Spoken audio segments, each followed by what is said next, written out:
Muy bien, el tema de hoy es la leishmaniasis. Esta es una parasitosis que tiene importancia desde el punto de vista que afecta a gente muy pobre, trabajadora, y que últimamente se ha incrementado, incluso es considerada como una enfermedad ocupacional, dado que la gente que entra a trabajar al bosque, en la selva, en en estas empresas petroleras, puede adquirir la enfermedad y de hecho ya la han adquirido cuando estaban haciendo las exploraciones y entonces el gobierno tuvo que declararlo una enfermedad ocupacional. Esto significa que si una persona sufre esta enfermedad tiene una garantía de un sueldo, un beneficio económico importante, porque muchas veces limita las actividades normales de una persona, sobre todo la leishmaniasis selvática, porque tenemos dos leishmaniasis. Entonces es interesante hablar de esas dos. Es decir, la leishmaniasis es causada por parásitos o protozoos del género Leishmania y transmitida por mosquitos del género Luxomia. Este género Leishmania son protozoos flagelados, que nosotros ya hemos estudiado algunos flagelados como Giardia o Trichomona, pero estos son flagelados que afectan los tejidos, o sea, son enfermedades tisulares, como lo que vamos a ver la próxima semana, que es enfermedad de Chagas. Entonces, y es transmitido por un mosquito del género Luxomia.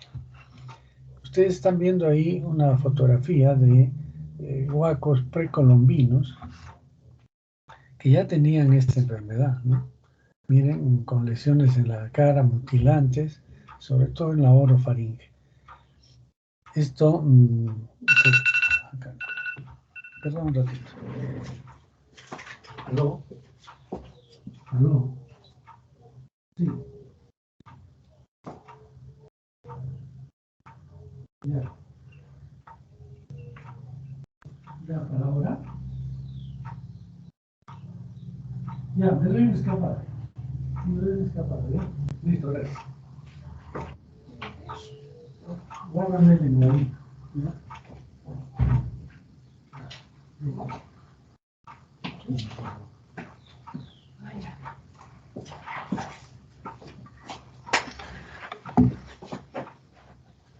Bien, entonces tenemos que estos huacos nos dicen de una antigüedad bastante importante de esta enfermedad en el país. En realidad, esta enfermedad es causada por dos tipos de leishmania.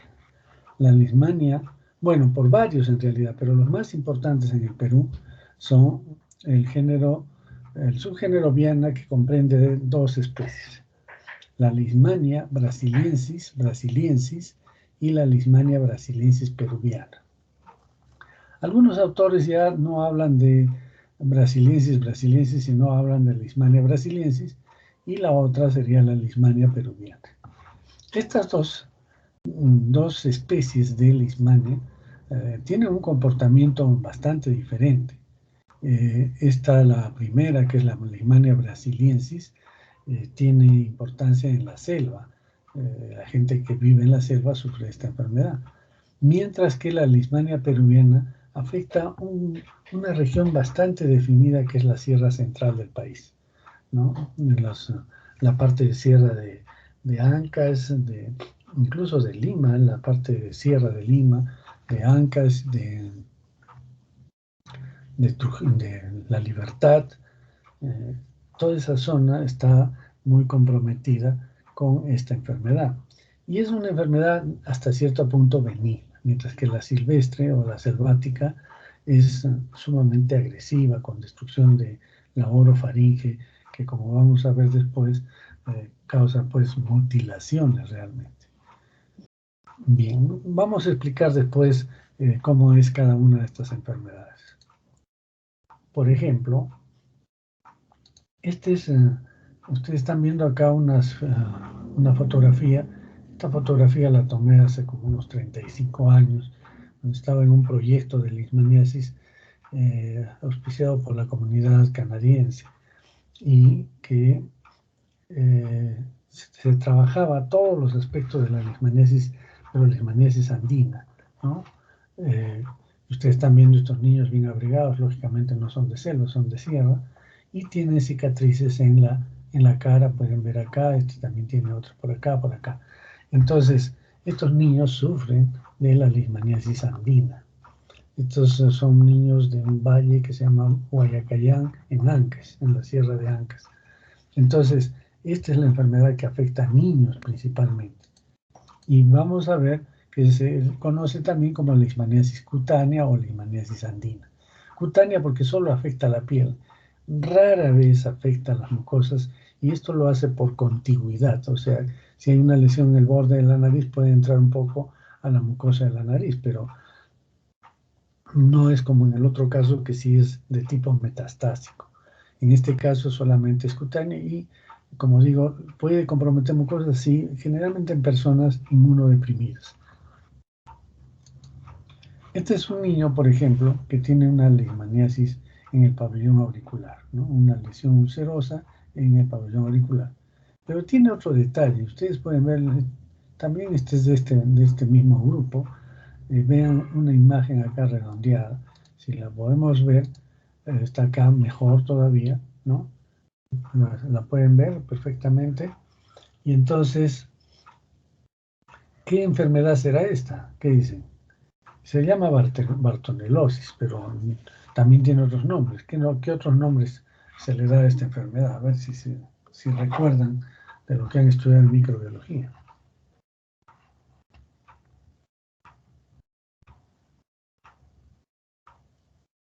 ¿La verruga? La verruga peruana. Es la verruga peruana. Ay, ¿qué pasó? La verruga peruana. Y esta enfermedad, o también le llaman, tiene otro nombre, ¿no es cierto? ¿Qué otro nombre tiene? Fiebre de la orolla. Fiebre de la orolla. Y entonces se hizo pues famoso Daniel Alcides Carrión con el estudio de esta enfermedad, ¿no es cierto? Y por eso tenemos como patrono y como héroe nacional a Daniel Alcides Carrión, que no llegó a ser médico, pero hizo una importante investigación. A mí me gustaría saber, de parte de ustedes, ¿por qué se le considera así héroe y con esa, digamos, ese reconocimiento que tiene Daniel Alcides Carrión? ¿Qué es lo que hizo realmente? ¿Alguien me puede decir?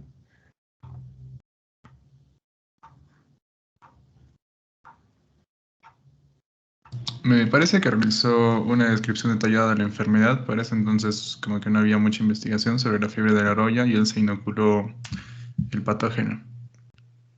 Claro. De hecho, que se inoculó el germen, o en este caso la leishmania, pero, perdón, la bacteria esta, la Bartonella, pero en realidad eso pues no es mérito, ¿no? Para estudiar la enfermedad yo tengo cientos de pacientes para estudiar las características, pero eso no fue. ¿Qué otra vez? ¿Quién sabe? Algo más de esto.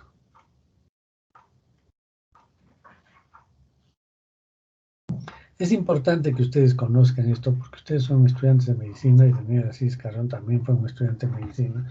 Es un peruano, es reconocido a nivel mundial como verruga peruana, entonces que más que un médico peruano tiene que conocer al detalle estos aspectos, si no pues eh, es, digamos, un demérito para un estudiante de medicina que no sepa por qué Daniel Alcides Carrión es considerado un héroe, ¿no?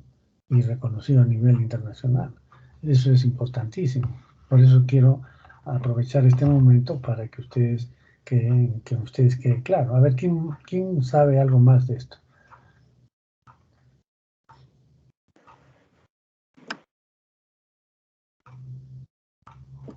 Doctor, él mismo se inoculó para poder ver los efectos que tenía en él. Sí, pues, pero por eso uno no es héroe, ¿no? Es como que tú digas, me voy a inocular el coronavirus para ver cómo es la enfermedad. ¿Eso es mérito? No creo, ¿no? Porque si ya lo podemos estudiar en otros pacientes, ¿para qué te expones? ¿Alguien más? A ver si por ahí alguien más sabe.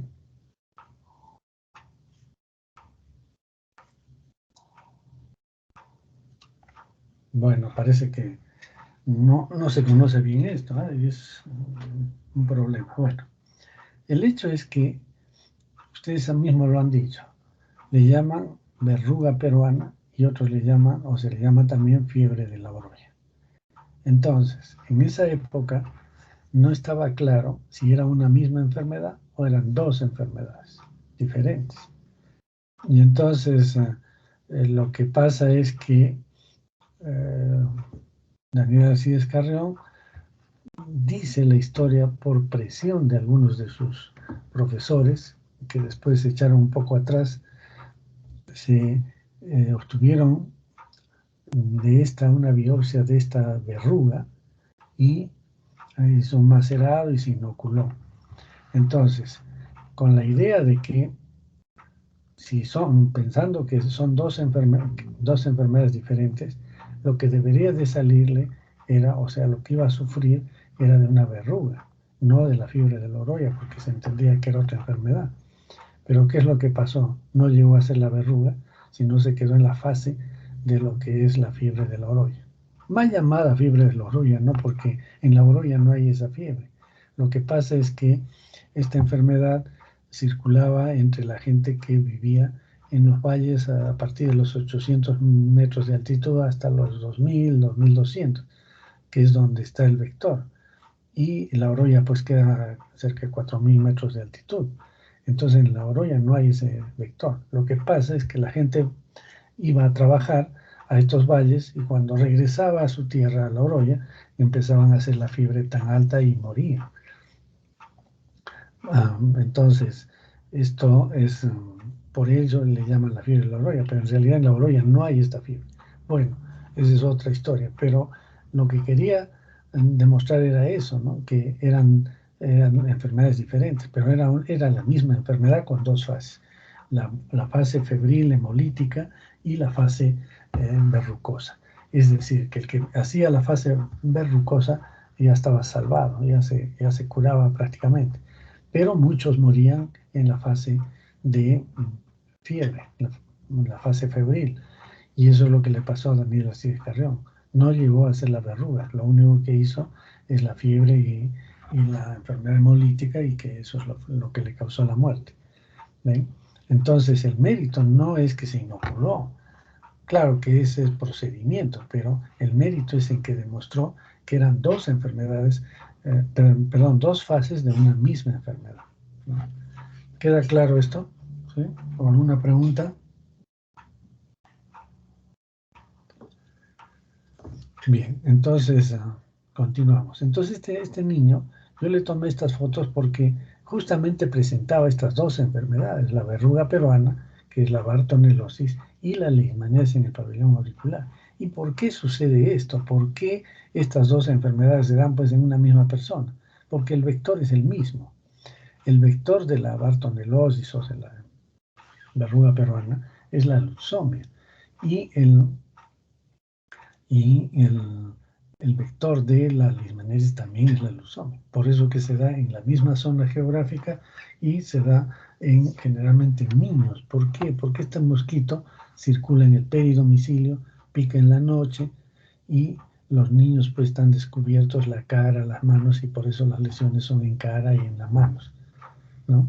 Y esta enfermedad, la leishmaniasis, ya ahora no vamos a tocar la bartonelosis porque eso ya lo estudiaron el semestre anterior, la leishmaniasis produce inmunidad en estas personas. Entonces los niños se infectan tempranamente y ya no van a tener ningún problema después, salvo que se vayan de la zona endémica y regresen después de mucho tiempo, vuelven a hacer lesiones de leishmaniasis. Pero si no, ya tienen una inmunidad que los protege. Bien. La leishmaniasis cutáneo-mucosa selvática, que es causada por la Leishmania brasiliensis, es mucho más agresiva. En primer lugar, no hay una inmunidad que detenga la enfermedad. Si no se da tratamiento, estas personas siguen destruyendo sus tejidos, ¿no?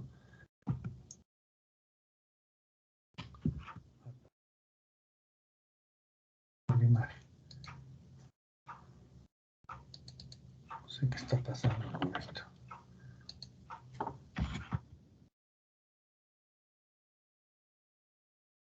Bueno, no, es que no hay imágenes. No sé qué pasa.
Bien, entonces, a ver, vamos a ver.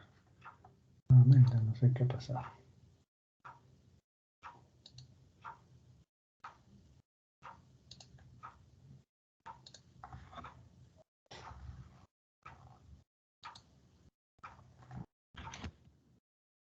Entonces, esto ya lo hemos visto.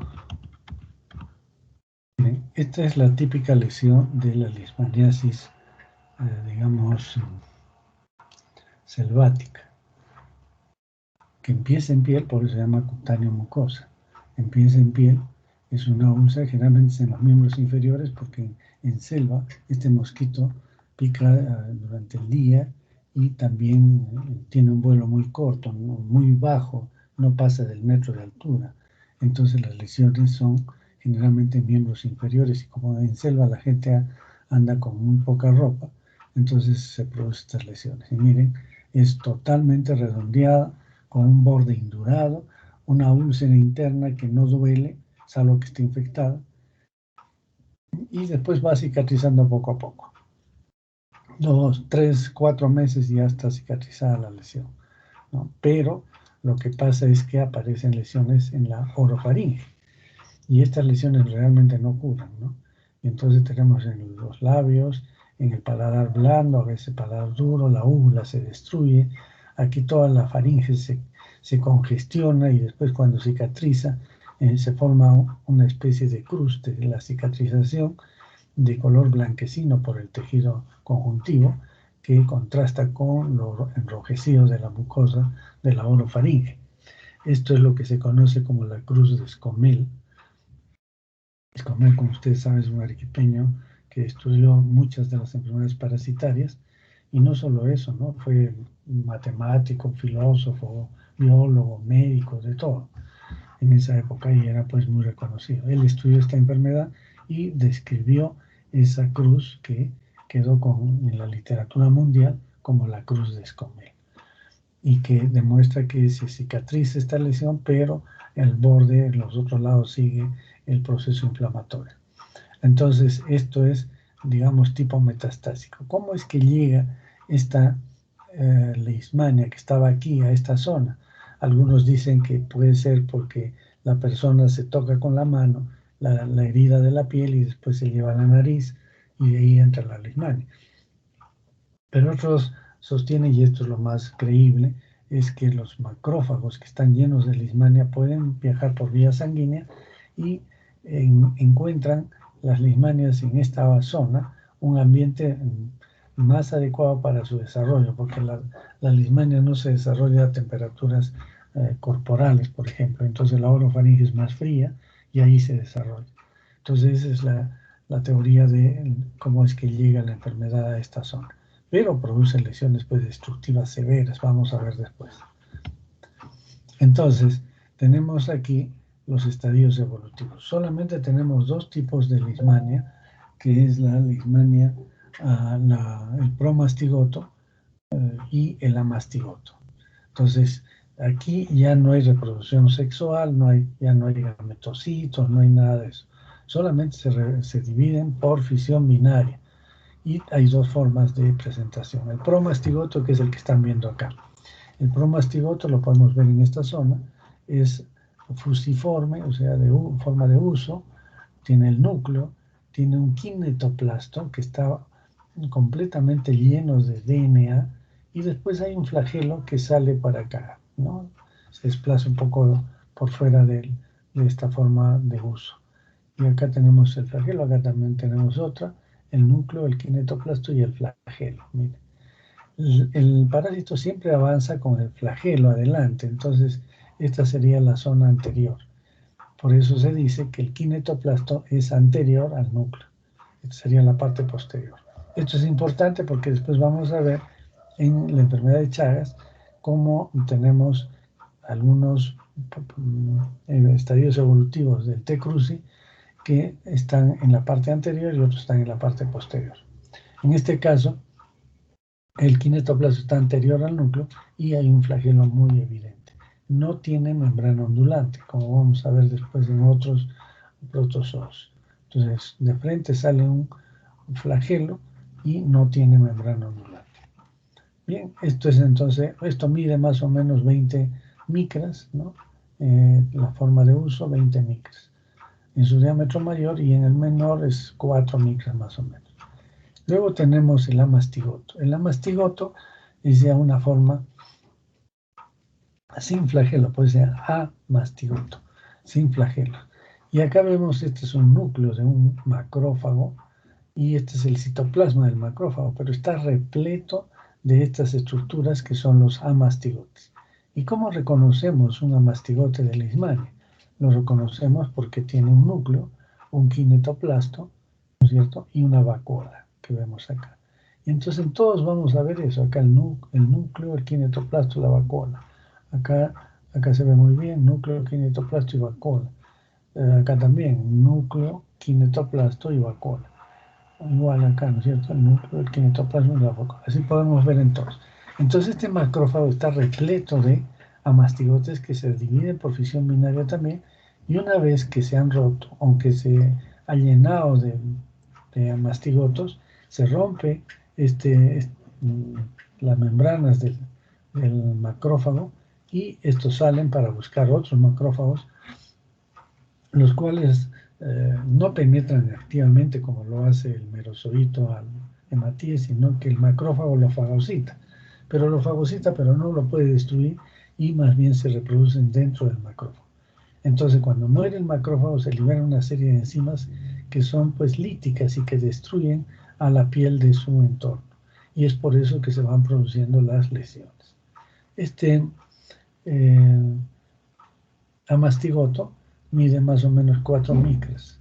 Entonces es pequeñito, es difícil de hacer el diagnóstico también, pero hay que tener experiencia para ello. Y este es el mosquito, que es del género Lunsomia. Vean, con las alas, cuando está en reposo, las alas siempre están paradas, erectas. Y entonces, ¿qué se llama? Esto les hizo confundir con otro parásito que tiene otro vector que tiene esta misma característica, que es el Phlebotomus. Ustedes si se ponen a leer Leishmaniasis andina, selvática, van a encontrar que todavía en algunos libros antiguos se usa el término de Phlebotomus.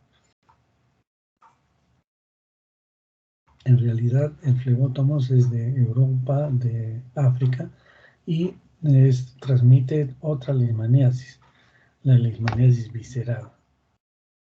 que es causada por otro tipo de leishmania, ¿no? Es la Leishmania donovani, que es fundamentalmente visceral, ¿no? No tenemos nosotros eso. Y entonces, esta leucemia inicialmente se pensó que era el mismo Phlebotomus, pero ya se ha tipificado y se ha demostrado que son diferentes. Y el nombre de Phlebotomus viene pues de lo que es la flebotomía, que es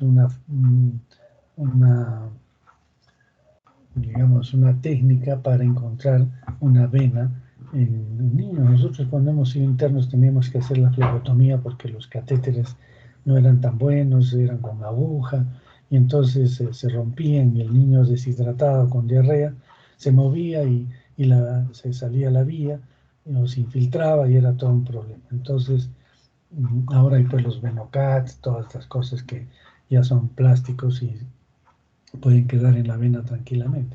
Entonces se hacía la flebotomía, que consistía a nivel del tobillo, buscar una venita del niño, hacer un corte y encontrar la vena y cateterizarla, ¿no? Y entonces esto se hacía antiguamente, no con el bisturí, sino se hacía con la navaja que mucha gente todavía, algunos utilizan para afeitarse. Esa navaja que se cierra y se abre, ¿no? Y que a la mitad se queda pues como en forma de V.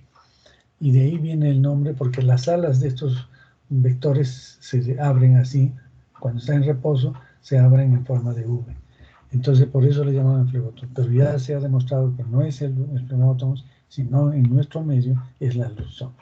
Y hay varias leucemias. Vamos a estudiar esto con detalle cuando hagamos artropos. Bien, este es el ciclo. En realidad el ciclo es bastante sencillo, pero es importante que lo conozcan. Entonces, miren, una persona que está enferma tiene macrófagos en el borde de la lesión, en su sangre están circulando también macrófagos, y entonces estos macrófagos que están aquí son succionados al momento de la picadura, ¿no? Entonces, en la leucemia pica y succiona estos macrófagos llenos de amastigotes, como están viendo acá, ¿no? Y entonces ingieren pues estos amastigotes completamente llenos de amastigotes, o estos macrófagos llenos de amastigotes. Cuando llega al intestino anterior, al final del intestino anterior, se transforman en promastigotes, es decir, que les aparece el flagelo. Entonces, el promastigote es la única forma de reproducción dentro del vector. No se puede reproducir como mastigote, entonces se convierte en promastigote para justamente dividirse, para hacer la división por fisión binaria. Entonces se reproducen a tal cantidad que obstruyen una especie de válvula que hay entre el intestino anterior y el intestino medio de estos insectos. Y entonces es como una válvula que una vez que la sangre que han ingerido pasa al intestino medio, ya no puede retroceder porque se queda atrapada con esta válvula que se llama el proventrículo.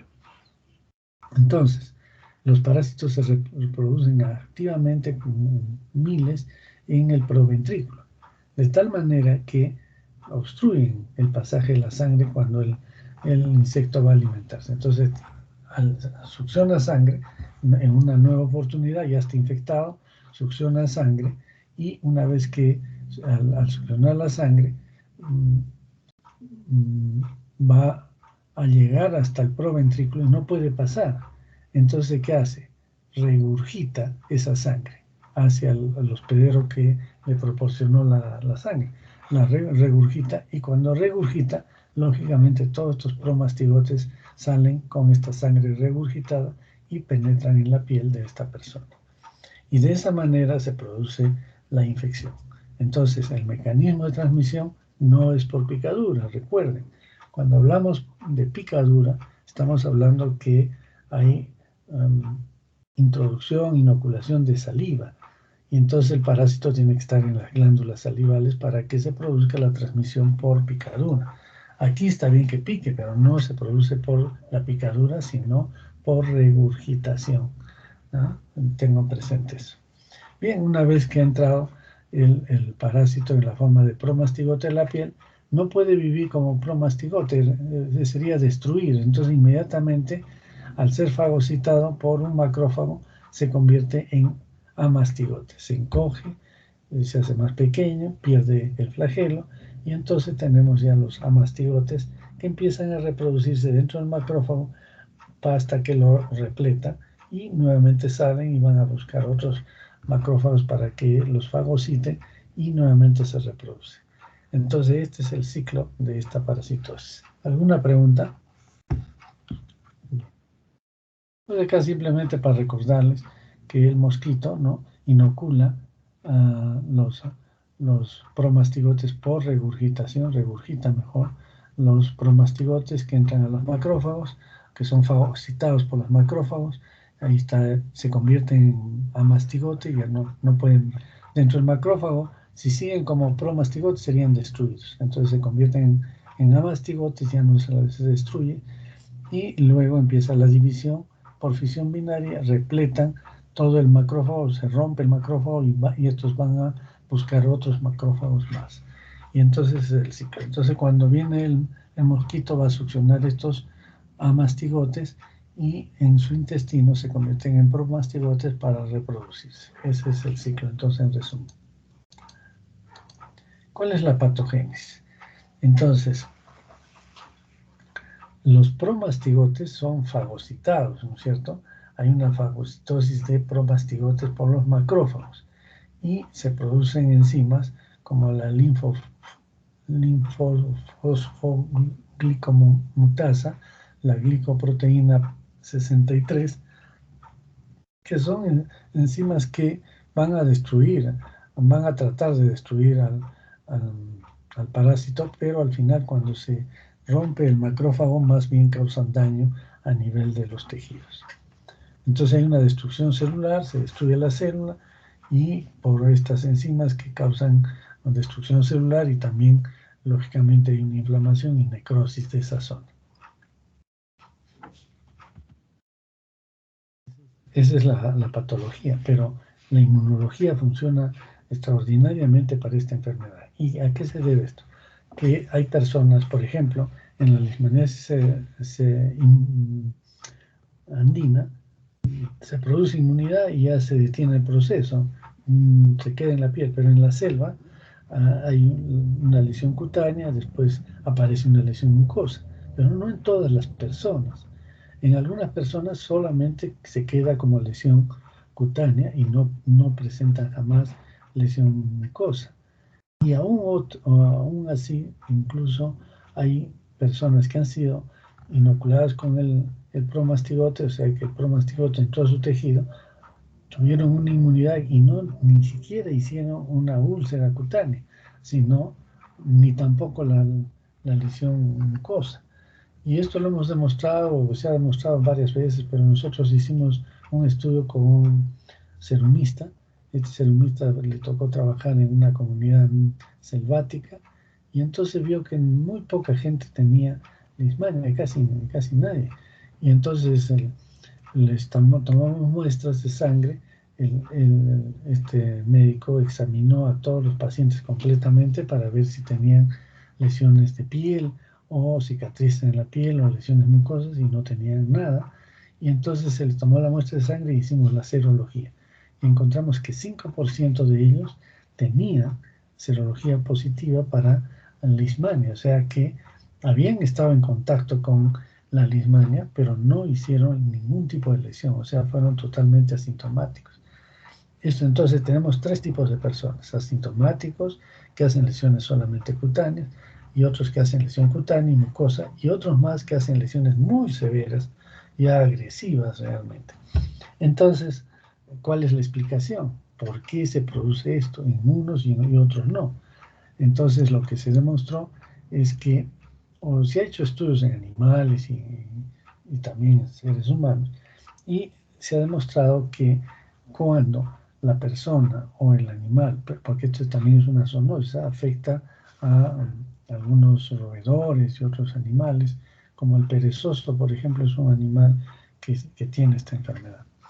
Entonces, encontraron que los que tienen una respuesta TH1, que va a inducir la producción de interleucina 2, interferón gamma y factor de necrosis tumoral, estos van a tener una resistencia contra la leishmania porque finalmente el interferón gamma va a inducir la producción de óxido nítrico sintetasa y finalmente óxido nítrico, que el óxido nítrico mata a la leishmania.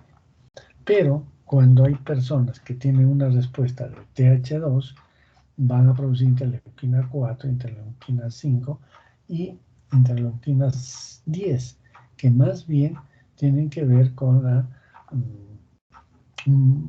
una inhibición de interleuquina 2 para que no se produzca interferón gamma. Y entonces aquí sí va a haber la lesión persistente, porque no hay interferón, no hay óxido nítrico sintetasa, no hay óxido nítrico y no se puede destruir al parásito. Entonces, las personas que tienen TH1 van a tender a hacer lesiones mínimas y las que tienen TH2 van a hacer lesiones muy severas. Eso es lo que se conoce desde el punto de vista inmunológico. Y entonces, cuando hablamos de una leishmaniasis solamente cutánea, se entiende que la respuesta ha sido de tipo TH1. Por lo tanto, la lesión se queda en la piel. Pero cuando es una leishmaniasis cutáneo-mucosa, es mixto, porque algunos se quedan también simplemente con la úlcera en la piel, otros ni siquiera la presentan y otros hacen lesiones severas, ¿no? Entonces aquí hay una respuesta triple. Hay personas que tienen una respuesta TH1, otros TH2 y TH3. Perdón, TH2. Y finalmente, los que tienen leishmaniasis cutáneo diseminada. Puede ser cualquiera de las dos, selvática o andina, y si tienen una respuesta TH2, entonces van a ser una leishmaniasis cutánea diseminada, ¿no? Que no tiene control realmente. Entonces, esta respuesta inmune, ¿no? Con TH1 o TH2 es lo que explica por qué algunos pacientes hacen lesiones severas y otros no. Incluso ha habido trabajos en que se da, digamos, porque se puede inducir el cambio de TH2 a TH1. Por ejemplo, se ha utilizado la BCG. Dice que cuando se aplica la BCG a la persona, inmediatamente comienza a producir toda una línea de respuesta inmune con TH1. Y entonces en muchos pacientes se les ha dado, pero no ha dado pues un resultado totalmente excelente. Bien. Entonces miren las formas de leishmaniasis. Tenemos la leishmaniasis visceral, que es la que les digo que es del viejo mundo, donde tenemos que es causada por Leishmania donovani. Esa no la tenemos aquí. La leishmaniasis cutánea, que es la leishmania peruviana, también puede ser leishmania mayo, y hay otra también, hay otras leishmanias que de menor importancia. La leishmaniasis cutáneo-mucosa, o sea, la selvática, es causada por la leishmania brasiliensis. La leishmaniasis cutáneo-difusa se ha visto muy relacionada con otro tipo de leishmania, la leishmania amazonensis. Y la leishmania cutánea diseminada o acneiforme, esta sí puede ser causada por cualquiera de estas en pacientes que tienen inmunodepresión. Vean acá nuevamente esta lesión, ¿no? Acá esta lesión no es tan típica, pero puede darse, ¿no? Hay lesiones severas. Esta, por ejemplo, este es un paciente que tenía lesiones en el brazo, vean, lesiones ulcerosas con borde indurado y con un viaje linfático, que esto nos hace necesariamente pensar de que puede tratarse no de leishmania, sino de esporotricosis. La esporotricosis generalmente trabaja en linfáticos. Entonces, pero esta fue una leishmaniasis selvática. Y en la orofaringe, miren todo esto destruido, ¿no? Entonces, una lesión muy severa cuando tiene, pues, compromiso mucoso. Vean, acá hay otro también que ya lo hemos visto. Este es otro. Las lesiones en la leishmaniasis selvática son en los miembros inferiores, a diferencia de la leishmaniasis andina, que es en la cara, en las manos, porque son las áreas descubiertas en la noche. Acá pica el día, entonces las personas que trabajan en el campo, en el bosque mejor, es que hacen estas lesiones. Y miren, esta es una persona que es la misma, entonces hace lesión en la mucosa, mira, acá hay un papel que se le pone, no hay tabique, se ha destruido todo el tabique, y la punta de la nariz se cae, por eso le llaman nariz de tapir, ¿no? Porque no hay el cartílago que levante la nariz.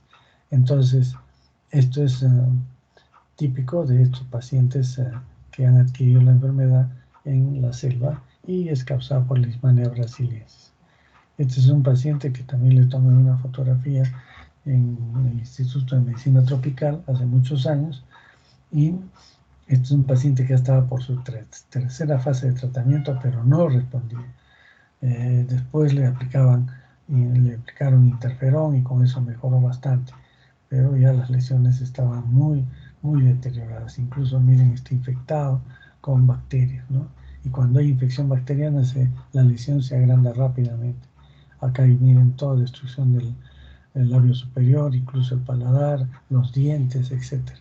Entonces estos pacientes tienen pues una serie de problemas porque pueden hacer que se puede pensar que se llama puedan contagiar a otra persona. Entonces en la vivienda, en la casa, los segregan. Entonces son los que andan por la calle muchas veces con su bufanda para taparse esto, pidiendo limosna porque no les dan trabajo, en la casa los botan. Es realmente todo un drama social. Bien, acá tenemos la úlcera típica, y este es un paciente que ya recibió tratamiento. Miren las secuelas que quedó acá, cicatriz. Entonces estos requieren cirugía plástica. Bien, el diagnóstico se hace por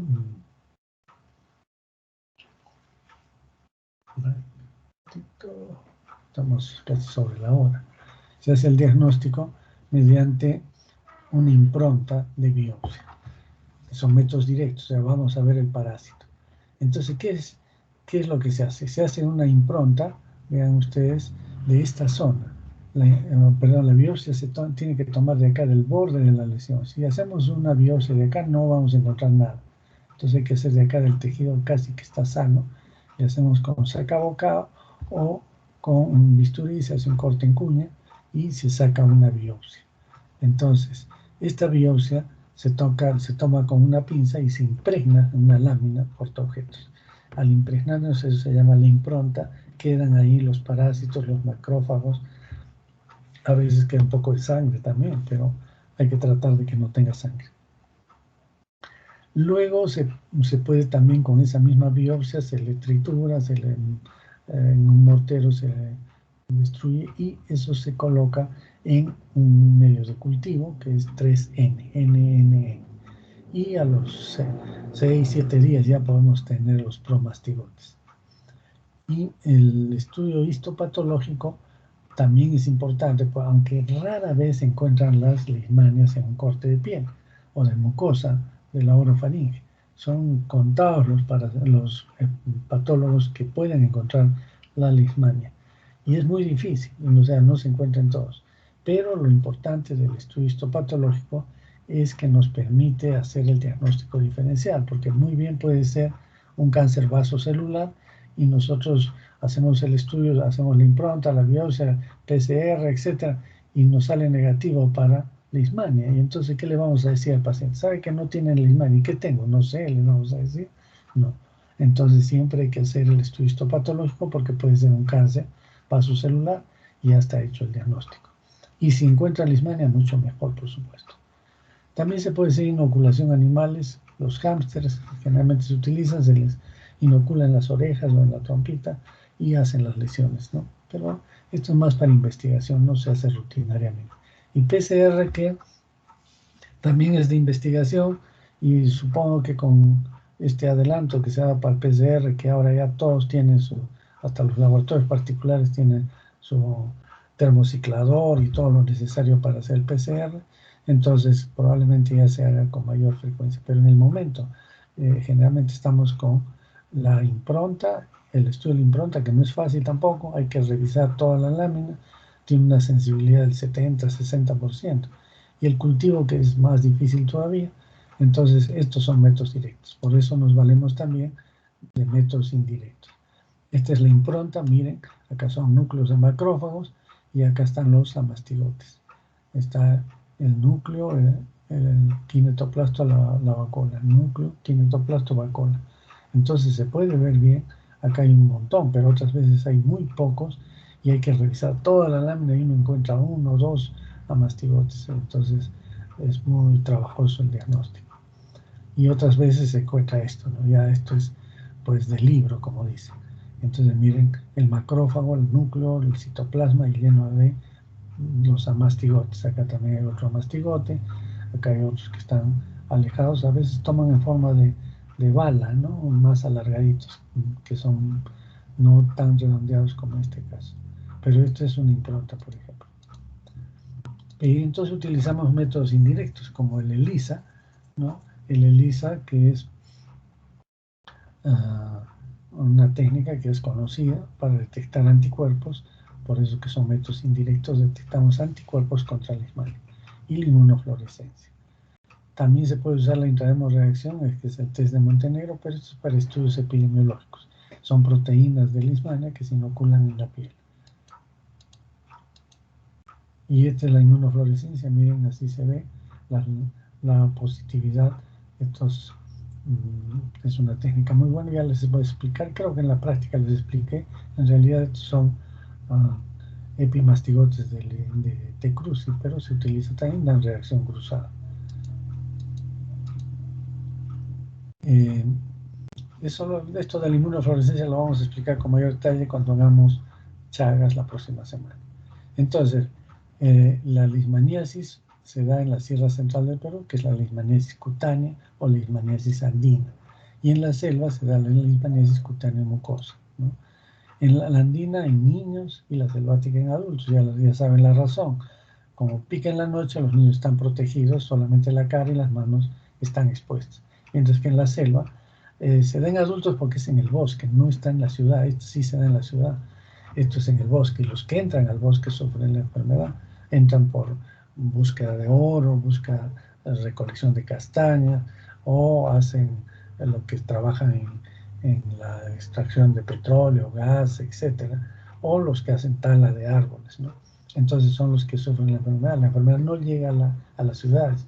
Sin embargo, ya han aparecido niños con leishmaniasis selvática porque los trabajadores ahora están entrando con su familia a estos trabajos. Entonces entra la mujer, entran los niños pequeños, los ponen en el suelo y ahí está la leishmania para causarles daño, ¿no? Para el tratamiento se usa el glucantime, que es el antimoniato de N-metilglucamina. Este es cardiotóxico, entonces hay que hacer electrocardiogramas, tiene que darse por 20 días y por vía intravenosa, porque por la vía intramuscular no se absorbe completamente. Se puede dar hasta 2 tratamientos con esta droga. Si no responde, la tercera ya tiene que ser con anfotericina B, que es nefrotóxica, pero que se tiene que dar hasta 1,5 gramos por vía intravenosa lenta en 4 horas en 50 miligramos por día. Y esto se tiene que hacer en el hospital y se tiene que hidratar muy bien al paciente. Hay 2 estudios que demuestran que debe hidratarse, uno de Cayetano Heredia, que le dieron hidratación parenteral, y otro acá en Honorio Delgado, la doctora Mariana Buroncle, les administró hidratación por vía oral, con sales de hidratación, y entonces con eso se disminuye el daño, pero acá es anfotericina, no es ambotericina. Con eso se reduce el daño renal hidratando bien al paciente. Además hay que dar inmunoreguladores, ya les dije, la vacuna BCG, pero si uno puede comprar interferón, sería ideal, pero estos pacientes son pobres, es difícil conseguir el interferón, es carísimo. Entonces, si es que se puede, se da. Bien, muchas gracias. Entonces, no sé si hay alguna pregunta.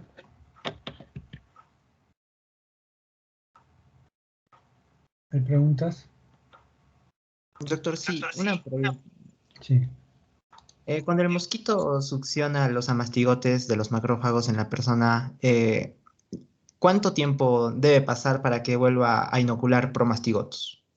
Es muy corto, son alrededor de 3, 4 días nada más, porque ya se produce gran cantidad de mosquitos. Ustedes entenderán que los mosquitos no tienen una vida muy larga, entonces rápidamente empieza la producción de promastigotes, pero tiene que haber una buena cantidad para que regurgite y pueda transmitirse a la persona. ¿Mm? Bien. Ok, doctor. Gracias. ¿Alguna otra pregunta?